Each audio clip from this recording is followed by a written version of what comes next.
जय श्री कृष्णा। मैं एस्ट्रो गुरु राम कुमार शास्त्री आप सभी दर्शकों का आपके अपने YouTube चैनल पे हार्दिक स्वागत करता हूं। प्रियजनों, आज मैं आपको बताने वाला हूं कि महालक्ष्मी पूजन 31 अक्टूबर को करना चाहिए या 1 नवंबर को करना चाहिए।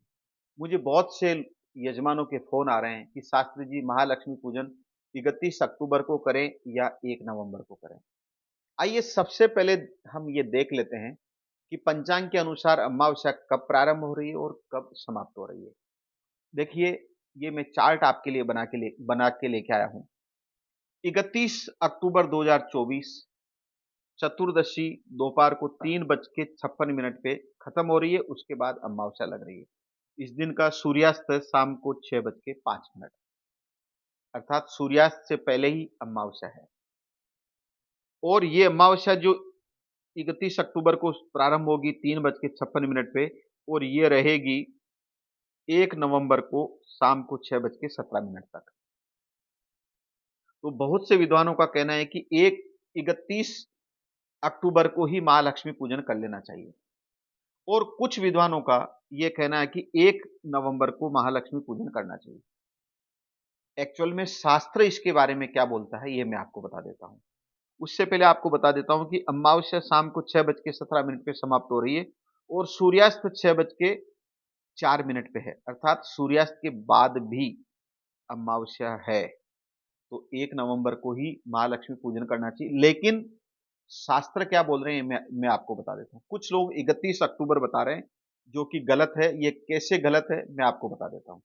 अब दर्शकों, हमारे भारतीय सनातन संस्कृति के अंदर कुछ शास्त्र ऐसे हैं जो ये बताते हैं कि हमें कौन से दिन व्रत, उपवास, त्योहार मनाना चाहिए, कौन से दिन हमें पूजा करनी चाहिए, कौन से दिन नहीं करनी चाहिए। जैसे महालक्ष्मी पूजन के बारे में भी हमारे शास्त्रों में लिखा है। ये शास्त्र कौन कौन से है? धर्म सिंधु है, निर्णय सिंधु है, व्रत राज है। ये तीन मुख्यतः है। इसके अलावा भी अनेक शास्त्र है, लेकिन ये तीन मुख्यतः है। इसमें से पहला जो शास्त्र है, धर्म शास्त्र, धर्म सिंधु, उसके अंदर क्या लिखा है? धर्म सिंधु में ये लिखा है कि अथा अश्विन अमावस्यायाम प्रातरभ्यंग प्रदोषे दीपदान लक्ष्मी पूजनादि विहितम। अर्थात कार्तिक अमावस्या को प्रदोष के समय लक्ष्मी पूजन आदि करना चाहिए। अर्थात 1 नवंबर 2024 को ही लक्ष्मी पूजन करना चाहिए, ऐसा धर्म सिंधु में लिखा है। क्योंकि 1 नवंबर को प्रदोष के समय अमावस्या है। दूसरा धर्म सिंधु में क्या लिखा है? पर दिने एवं दिनद्वयेपि वा प्रदोष व्याप्तौ परा पूर्वत्रैव प्रदोष व्याप्तौ लक्ष्मी पूजनादौ पंचपूर्वा। इसमें ऐसा लिखा कि अगर दोनों दिन प्रदोष में अगर अमावस्या है, तो फिर कौन से दिन हमें महालक्ष्मी पूजन करना चाहिए? देखो, इस दिन 31 अक्टूबर को भी प्रदोष के समय अमावस्या है और 1 नवंबर को भी प्रदोष के समय अमावस्या। तो हमें कौन से दिन करना चाहिए? धर्म सिंधु में क्लियर लिखा है कि जब दोनों प्रदोष के समय अगर अमावस्या है, तो दूसरे दिन वाली अर्थात एकम युक्त अमावस्या को ही महालक्ष्मी पूजन करना है। अर्थात 1 नवंबर 2024 को ही महालक्ष्मी पूजन करना है। ये तो हो गई धर्म सिंधु की बात। अब निर्णय सिंधु जो दूसरा एक ग्रंथ है, उसके अंदर क्या लिखा है वो मैं आपको बता देता हूं। प्रियजनों, निर्णय सिंधु में मैं लिख के लेके आया हूं। इसमें प्रथम परिच्छेद के अंदर पेज नंबर 26 पे क्या लिखा है? प्रतिपद्यप्यम अमावस्या तिथ्योर युग्मम महाफलम एतद्वयस्थम महादोषम हंति पुण्यम पुराकृतम। अर्थात इसमें ऐसा लिखा है कि चतुर्दशी से युक्त अमावस्या को लक्ष्मी पूजन नहीं करना चाहिए। अर्थात 31 अक्टूबर को लक्ष्मी पूजन नहीं करना चाहिए। अगर आप करते हो, 31 अक्टूबर को आप लक्ष्मी पूजन करते हो, तो इसमें लिखा है कि महादोष, उस दिन आपको बड़ा दोष लगेगा। पूर्व में किए हुए पुण्य को नष्ट करता है। आपने जो इतने जो पुण्य कमाए हैं, वो आपके नष्ट हो सकते हैं अगर आप 31 अक्टूबर को लक्ष्मी पूजन करते हैं तो। इसलिए आपको 31 को नहीं करना है। उस दिन लक्ष्मी आने वाली नहीं है, उलट आपको महापाप लगने वाला है और आपके किए हुए पुण्य भी नष्ट हो सकते हैं। इसलिए आपको 1 नवंबर को ही महालक्ष्मी पूजा करना है। अब इसमें और आगे क्या लिखा है, मैं आपको बता देता हूँ। इसी शास्त्र के अंदर निर्णय सिंधु में प्रथम परिच्छेद द्वितीय परिच्छेद में पेज नंबर 300 में लिखा है, दंडैक रजनी योगे दर्शः स्यातु परे हनि तदा विहाय पूर्वध्युः परेन्नि सुखरात्रिका। अर्थात इसमें लिखा है, यदि दोनों दिन प्रदोष व्यापिनी अगर अमावस्या है, जो निर्णय इसमें धर्म सिंधु में भी लिखा है, इसमें भी ये लिखा कि दोनों दिन अगर प्रदोष व्यापिनी अमावस्या है तो एकम युक्त अर्थात दूसरे प्रदोष वाली एकम युक्त अमावस्या के दिन ही लक्ष्मी पूजन करना चाहिए। प्रथम दिन को अर्थात चतुर्दशी से युक्त अमावस्या को छोड़ देना चाहिए।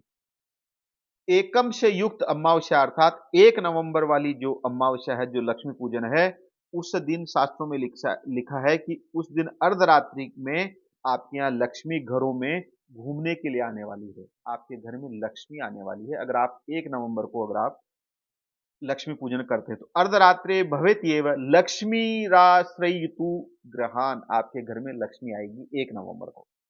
इसके बाद में और आगे क्या लिखा है, दिवाली की अमावस्या को पिछली रात को देखो, अगर चतुर्दशी युक्त अमावस्या को अगर आप लक्ष्मी पूजन करते हैं तो दरिद्रता घर में आ सकती है।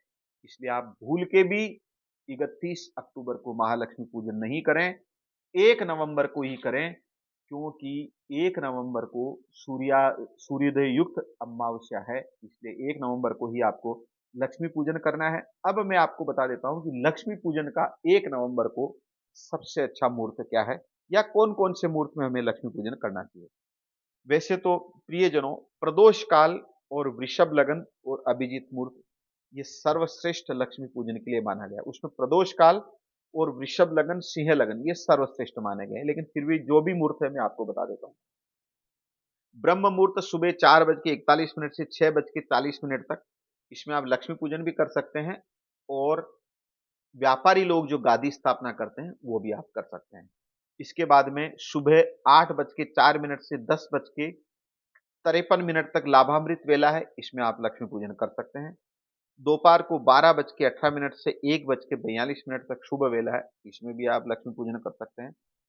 शाम को गोरज मुहूर्त, गोधूली मुहूर्त, प्रदोष मुहूर्त 5:40 से 6:28 तक, इसमें भी आप महालक्ष्मी पूजन कर सकते हैं। रात को 9:05 से 10:42 लाभ वेला है, इसमें भी आप लक्ष्मी पूजन कर सकते हैं। रात्रि उत्तर रात्रि अर्थात 1 की रात 2 की सुबह 12:18 से 3:29 शुभामृत वेला है, इसमें भी आप लक्ष्मी पूजन कर सकते हैं। वृषभ लगन स्थिर लक्ष्मी प्राप्ति मुहूर्त जो कि सर्वश्रेष्ठ है, ये है शाम को 6:43 से 8:44 तक, और सिंह लगन स्थिर लक्ष्मी प्राप्ति मुहूर्त रात्रि 1:09 से 3:15। तो प्रियजनों, ये था महालक्ष्मी पूजा का सर्वश्रेष्ठ मुहूर्त। आपको फिर मैं बता देता हूँ, 1 नवंबर 2024 को ही महालक्ष्मी पूजा करना है, न कि 31 अक्टूबर 2024। तो ये था महालक्ष्मी पूजा का सर्वश्रेष्ठ मुहूर्त, इसकी संपूर्ण जानकारी। अगर आपको ये वीडियो पसंद आए तो जरूर लाइक करें, शेयर करना न भूलें। जय श्री कृष्ण।